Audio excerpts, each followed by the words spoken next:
Hey tout le monde!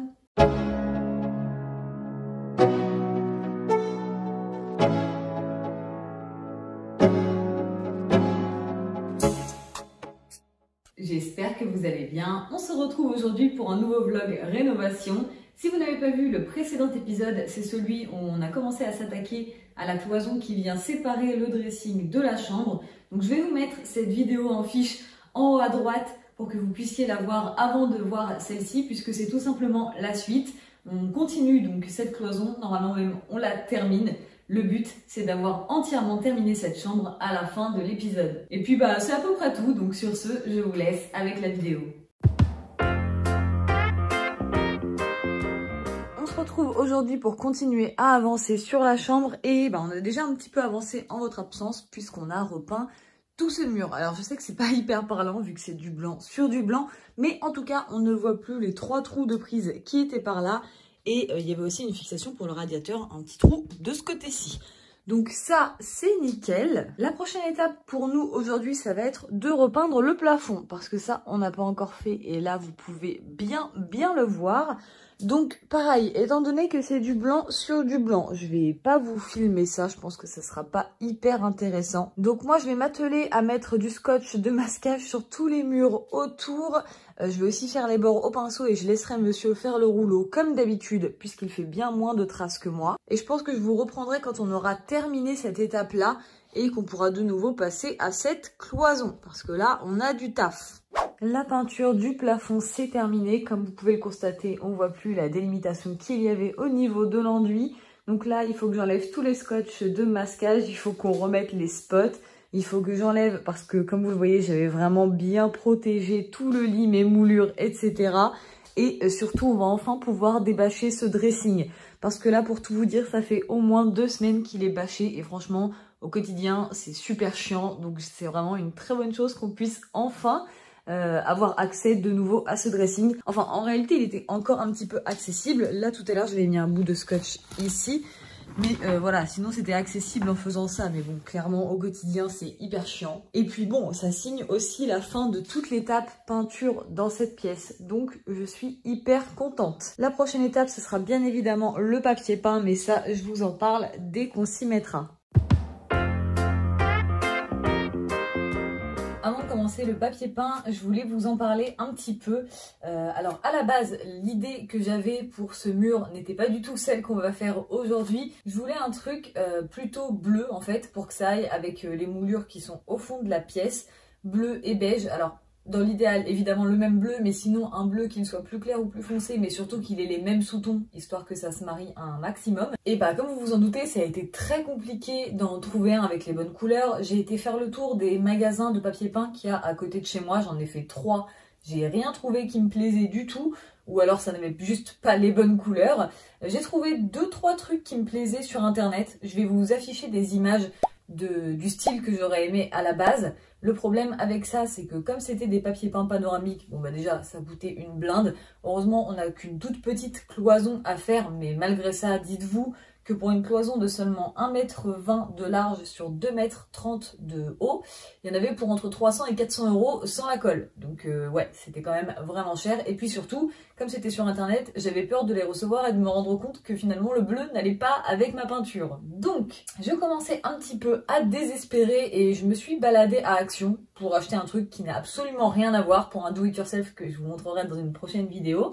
Et je suis tombée comme par magie sur ce papier peint. Dites-vous qu'en plus à Action il n'y avait que 2 genres de papier peint différents et dans ces 2-là j'ai réussi à en trouver un qui me plaisait plus que ce que j'avais vu dans les 3 autres boutiques spécialisées en papier peint juste avant. Ouais, je trouve que c'est quand même un miracle. Donc, je vais essayer de vous montrer d'un petit peu plus près, je sais pas si vous allez bien voir. En fait il est beige très clair mais avec des arches dorées. De toute façon vous verrez ça beaucoup mieux une fois que ce sera sur le mur. Donc on a acheté 2 rouleaux de papier peint comme ça. On a acheté de la colle qu'il faut diluer et les 2 rouleaux, ah oui aussi en termes de prix, les 2 rouleaux là chez Action, ça nous est revenu à moins de 20 €, hein. Je crois que c'était 9 € le rouleau. Donc autant vous dire qu'en termes de prix, ça n'avait absolument rien à voir avec ce que j'avais vu sur internet. Et vu que, encore une fois, je me répète, ceux d'internet, je savais pas si ça allait aller niveau couleur, je me suis dit que c'était quand même de loin la meilleure option. Bon, maintenant, il n'y a plus qu'à installer tout ça.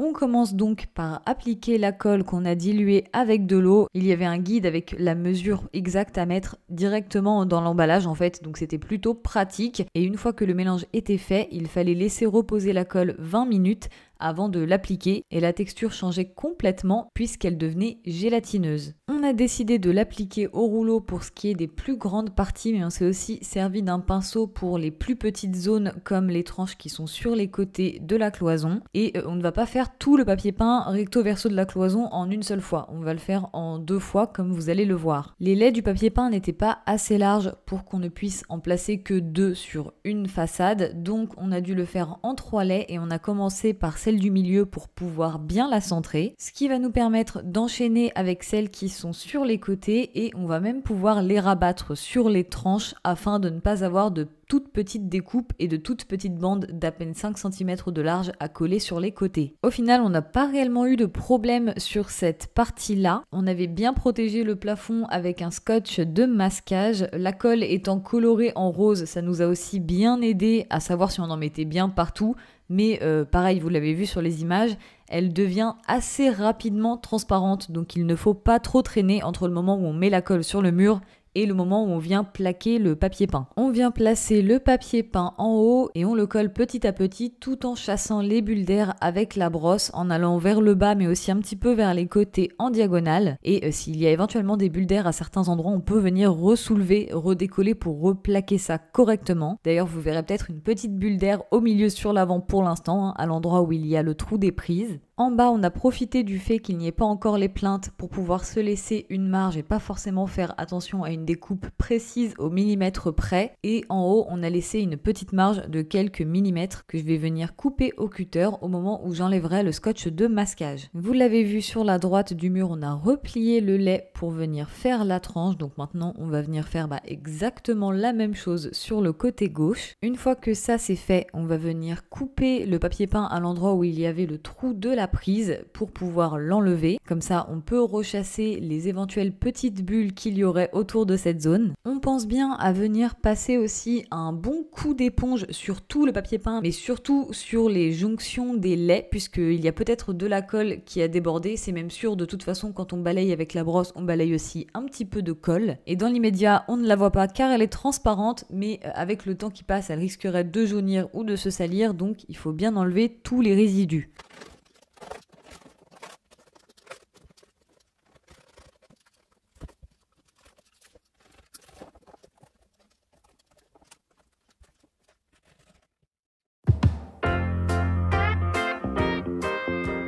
À l'arrière de la cloison, ici, on a continué sur le côté et justement à l'arrière. Donc là, pour le moment, on a posé 3 laits.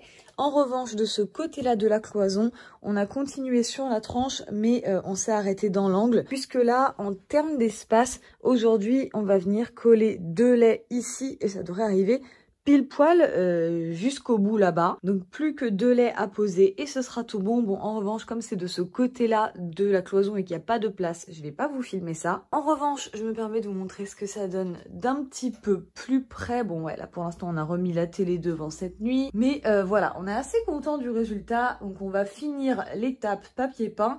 Et on se retrouvera à l'étape des plaintes, puisque pour le moment, forcément, il n'y a toujours pas les plaintes. D'ailleurs, là, c'est super pratique, puisque je sais pas si vous vous souvenez des plaintes qu'on a dû démonter pour faire passer le dressing, donc qui allait jusqu'au fond là-bas, mais aussi tout à l'arrière du dressing. Au final, heureusement qu'on a fait ça, puisque ces plaintes, on va les récupérer et les utiliser pour cette cloison. Comme ça, ce sera les mêmes que partout dans la chambre et ce sera nickel. Sans transition, le lendemain, on s'est mis à coller les plaintes puisque la veille, comme je vous l'ai dit, on a juste terminé de poser les 2 laits à l'arrière. D'ailleurs, j'ai pas mal de choses à vous dire par rapport à ça, mais on en reparle juste après. Pour le moment, les plaintes, encore une fois, c'est l'occasion de se rendre compte à quel point notre sol n'est pas droit, mais alors pas droit du tout. Ce qui fait que sur l'avant, histoire que les plaintes, elles, soient droites puisque la cloison l'est, on a un jour au niveau du sol qu'il va évidemment falloir que je comble de silicone ou d'acrylique. Donc ça, c'est super. Oui, parce que vous vous doutez bien que si je laisse ça comme ça, à chaque fois que je vais faire les pavés, il y a de l'eau qui va venir passer en dessous des plaintes et qui va venir imbiber le placo. Donc c'est pas le but, mais en attendant, pour bien maintenir ça à la bonne hauteur, j'ai calé des petits trucs en dessous de la plainte, histoire que ça se tienne bien en place, et on a serré ça avec des serre-joints de chaque côté. On est le soir, donc je m'excuse d'avance pour la qualité de l'image. Je sais pas si ça sera terrible, mais comme vous l'avez vu sur les précédents plans, on a posé les plinthes. Donc ça c'est fait. On n'avait pas assez de longueur pour faire en une seule plinthe à l'avant. Donc ici, il va falloir que je fasse un petit joint d'acrylique en gris, mais j'en ai, donc je ferai ça tout à l'heure. De toute façon, ça tombera pile poil derrière les pieds du meuble télé, donc en soi, ça se verra même pas, mais quand même, je vais le faire. À l'arrière, c'est tout bon aussi. Maintenant, je vous explique le problème du papier peint. Alors, on a trouvé ce premier rouleau, et c'est celui qui est présent sur tout l'avant. Il y a un moment chez Action, et en fait, au bout d'un moment, on s'est rendu compte qu'on en aurait justement pas assez. Donc on a été acheter un deuxième rouleau. Sauf qu'entre temps, ils avaient bien évidemment modifié leur papier peint, sinon c'est pas drôle. L'avantage, c'est que le nouveau est beaucoup plus résistant, il s'effrite moins quand on le gratte. Donc en soi, il est mieux. Sauf que c'est pas exactement la même matière que le premier et ça se voit à la lumière. En pleine journée, quand il y a les spots qui sont pas allumés, c'est pas aussi parlant. Mais non seulement ça se voit au niveau de la texture, mais les raccords sont pas vraiment terribles non plus. J'ai fermé la porte de la chambre, du coup il y a Prout qui miaule, donc je vais me dépêcher. Vous voyez, si on est aligné ici en haut du dessin, on ne l'est même pas en bas en fait. Donc ça correspondait pas, il y avait pas moyen de faire des raccords parfaits ici. Alors que entre les deux laits qui sont les mêmes, là il y a plus de soucis. Heureusement, à l'avant, on avait utilisé tout le premier rouleau, donc on n'a pas eu de problème, les raccords sont bien. Mais malgré que ça se voit pas trop, quand la lumière est pas allumée, je vais quand même essayer de cacher un maximum cette différence en venant mettre des miroirs et un cadre sûrement de ce côté-là, mais on verra ça plus tard. Pour le moment, en fait, le but, pour tout vous dire, il est 22 h, donc on aimerait bien accrocher la télé au mur, histoire d'être tranquille pour ce soir, donc c'est ce qu'on va faire dès maintenant. On aura aussi la barre de son qui est juste là à accrocher. Ça pareil, il faudra l'accrocher juste en dessous de la télé. Et je voulais vous en parler rapidement parce que c'est une barre de son qui coûte vraiment pas cher. Si je vous mets à l'endroit, ce sera peut-être mieux quand même. C'est une barre de son qu'on a eue chez Electrodépôt et qui nous a coûté la modique somme de 68 €, je crois, un truc du genre. Elle est assez épaisse et lourde parce qu'il y a un caisson de basse intégré. Donc forcément, si on compare à notre barre de son qui est dans le salon, elle est beaucoup plus grosse parce que nous, on a le caisson de basse à part. Mais là, dans la chambre, en l'occurrence, c'était pas possible. Donc, on a opté pour cette option-là. J'espère que ça rendra bien une fois que tout sera accroché au mur. On est donc déjà parti pour faire plein de trous dans cette cloison qu'on vient à peine de terminer, qu'on a galéré à enduire. Pour commencer, il faut déjà 3 trous pour pouvoir accrocher le support télé.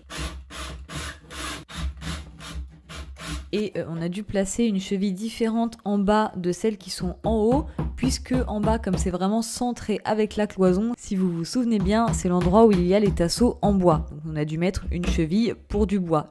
On sertit tout ça et il n'y aura plus qu'à venir fixer le support télé, puis la télé au-dessus. Bon, en réalité, on l'a redécroché et réaccroché par la suite parce qu'on s'est rendu compte qu'une fois qu'elle était au mur, on n'avait pas assez de place pour passer nos mains et brancher le câble derrière. Donc il faut la brancher avant de l'accrocher. On passe ensuite à la barre de son et là ça a été encore plus simple puisqu'il y avait un guide fourni pour faire les trous directement au bon endroit et accessoirement cette fois-ci on ne tombait pas sur un tasseau non plus, donc pas besoin de chevilles différentes. Après ça, il n'y a plus qu'à venir fixer les petits supports fournis avec la barre de son dans les chevilles qu'on vient de placer et on n'a plus qu'à faire glisser la barre de son de haut en bas pour qu'elle se coince bien dans les encoches.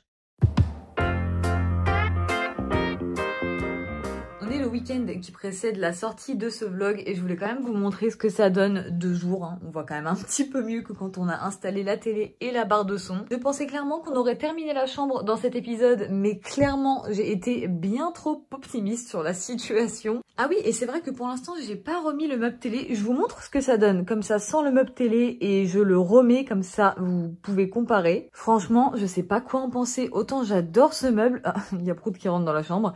Autant j'adore ce meuble, autant je suis pas sûre que ça aille hyper bien. Entre la télé et la barre de son qui sont noires, le sol qui est gris, le mur qui est beige et doré, cette touche de blanc avec ce meuble, c'est peut-être la couleur de trop. Du coup, je sais pas, dites-moi ce que vous en pensez. Est-ce que je le repeins en beige ou est-ce que tout simplement je laisse sans meuble télé parce que vous trouviez que ça faisait bien quand même? Je pense que d'ici le prochain vlog dans 2 semaines, j'aurai pris une décision et surtout si vos commentaires m'aident à faire un choix, ça pourrait être sympa. En attendant, quand il est pas à sa place, je l'ai mis ici dans le salon. Ça va, il dénote pas trop avec la décoration de cette pièce, donc je peux me permettre de le laisser là en attendant. Et comme ça me permet aussi de vous montrer quand on rentre dans la chambre ce que ça donne de côté avec la cloison.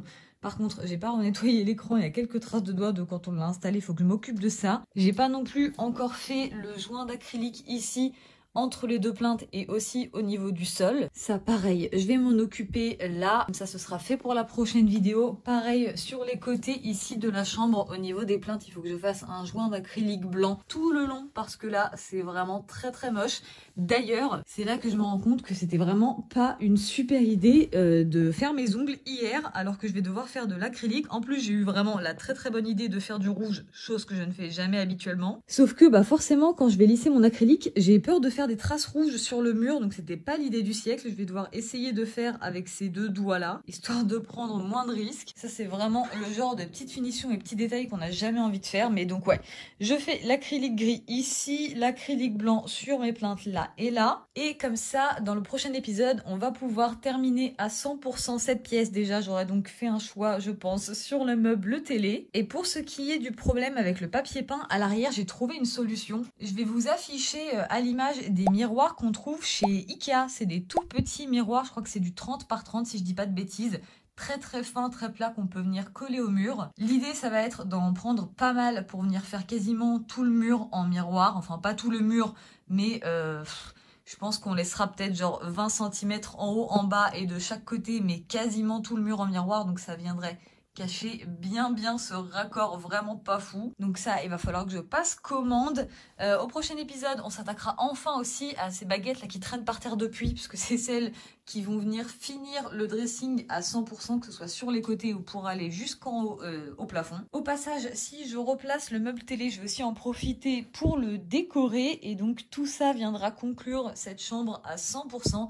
Et dans le prochain épisode, c'est sûr, vous aurez les plans avant-après de la chambre. D'ailleurs, c'est pas tout, puisqu'on va aussi enfin pouvoir reparler de la cuisine. Ouais, ça y est, c'est bon. Enfin, ça a encore été un peu une péripétie, mais je vous raconterai ça au prochain épisode. Toujours est-il que la cuisine est enfin terminée. Donc ce sera aussi l'occasion de vous faire les plans avant-après de cette pièce et de vous reparler aussi un petit peu de la déco, parce que si vous vous souvenez bien, on avait fait un vlog où on avait décoré la cuisine. Je vous le mettrai en fiche en haut à droite si jamais je le retrouve. Et comme c'était quand même il y a quelques mois maintenant, autant vous dire que ça a pas mal changé. Enfin, globalement, c'est resté à peu près la même chose, mais il y a des trucs qui ont bougé de place, il y a quelques petites décos qui ont été changées. Bref, j'ai bien pris le temps de peaufiner cette pièce au fur et à mesure des mois, et là je pense que c'est à peu près sa version finale et définitive. Donc voilà, je vous en dis pas plus, je vous expliquerai tout ça au prochain épisode. Si la vidéo vous a plu, n'hésitez pas à liker, commenter, ça me fait toujours super plaisir. Pensez à vous abonner, ça me soutient énormément. Et sur ce, je vous dis à dans 2 semaines pour un nouveau vlog rénovation et à dimanche pour une vidéo dans les Sims. Passez une bonne journée. Allez, ciao!